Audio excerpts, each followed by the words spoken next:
Hi, my name is James Eng. I'm a senior director with Full Capital, and today is going to be about coronavirus impact on multifamily.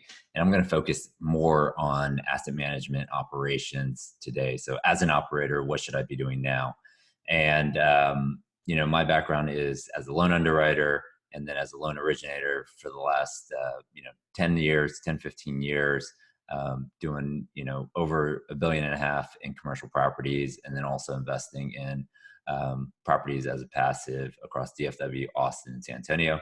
So this last week, I really got emails from all these different general partners about how they're going to manage through this crisis. So I wanted to share some of those with you. And I broke it down really into three different things. Number one, preserving capital. Number two, operations. Number three, leasing, more specifically. So number one, preserve capital. I've seen everyone pretty much stop distributions to limited partners, whether that's monthly or quarterly, to build capital for your property. Number two, even asset management fee. People have pulled back their asset management fee to preserve capital on the deal. Number three is if you've done any CapEx recently, so whether that's immediate repairs, elective CapEx, replacement reserves, get that money from the lender now, draw that down, submit those reimbursements. People have stopped elective CapEx, whereas you thought, I'm gonna spend 5,000 a unit on this deal, on this particular unit, upgrade it, charge $150 more. That has stopped. So finish the turn and lease the unit. Number four is sort of looking out what are your large expenses, whether that's insurance, real estate taxes. What can you forecast out? What can you stop payment on? What can you cut off right now to preserve cash and reduce your or give your chance and your burn rate to decrease?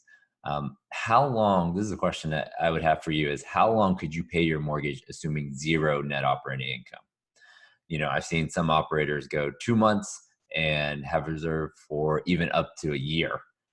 So assuming that your occupancy drops significantly, or it's not even really your occupancy, your physical occupancy might be 90, 95%, but your economic, people who are actually paying the collections you have, might drop to 50, 55% economic occupancy. So really track that and have those reserves, and then build personal reserves. So I always like to see where general partners have liquidity to support the deal, whether that's loaning the money to the property and getting it back at a later date. Always gives me a little bit more comfort. Number two is operations. And this has changed. Yeah, we've seen people shut down all public amenities, the pool, the gym, all that stuff, but provide sort of virtual amenities. So can you provide your tenants, virtual walkthroughs of museums, of Netflix, of Disney Plus? What can you provide them, right? Because that's what you sold them at the beginning when they came in. You said, hey, look at our soccer field, look at our pool, look at our gym, and now all those are gone. So what virtual amenities can you provide them?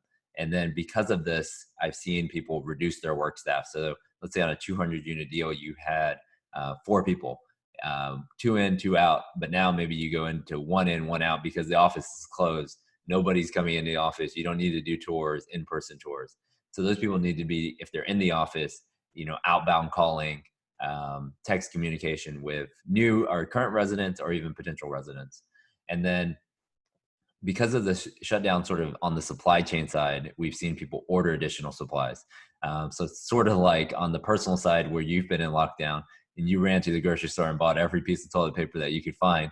As a multifamily owner, if you don't have supplies over the next 60 to 90 days and stuff starts to shut down and you can't get to it, then those units won't be able to be turned. So maybe ordering some additional supplies with that capital that you're preserving. And number three right now is leasing.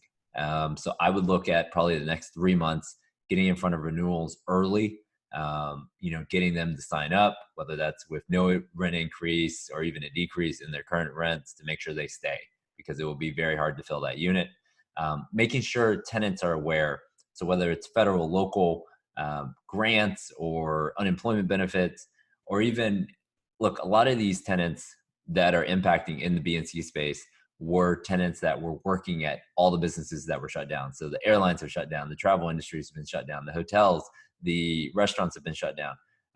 But they need to be able to shift, right? So the same way that we're shifting, they need to be able to shift, and you need to help them do this. So whether that's the 100,000 that Amazon is hiring, whether it's the Costco's that are filled up with people, the Kroger's, just sort of those necessity places. And I mean, I even saw where the people who are making sort of the medical mask here in DFW, they need people manufacturing sort of 24/7. The factories just keep going.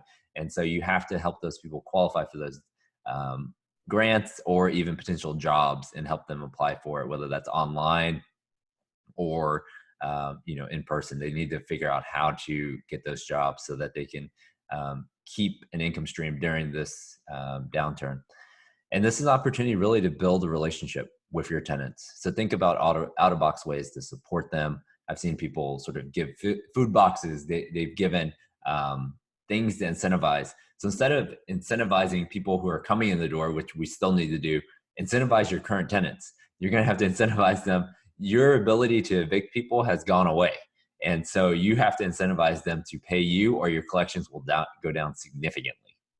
And this last potential thing on leasing is your online presence. So if I Googled your website right now, could I walk through every vacant unit right now? Whether that's a virtual walkthrough or seeing the floor plan and then seeing your availability, where it is on the property, because your walk down traffic is down significantly. And then I would also Google your competitors. I mean, this is what potential renters are doing, is saying, all right, I got property A or B and C down the street. Which one am I going to take? And so understanding your online presence is huge, because it is not about drive-by traffic anymore. And a couple more things as an asset manager. This is really away from the property, but how you're going to strategize in the next 3 to 6 months with your partners. So communication with your limited partners is huge. I've seen emails go out this week from general partners to limited partners talking about, all right, this is what we're doing operationally. This is how we are set up financially. And these are the strategies we're going to use. And that gives them a level of comfort with you, and feels, instead of you taking calls, be proactive about that. Number two, look at potentially refinancing your current loan.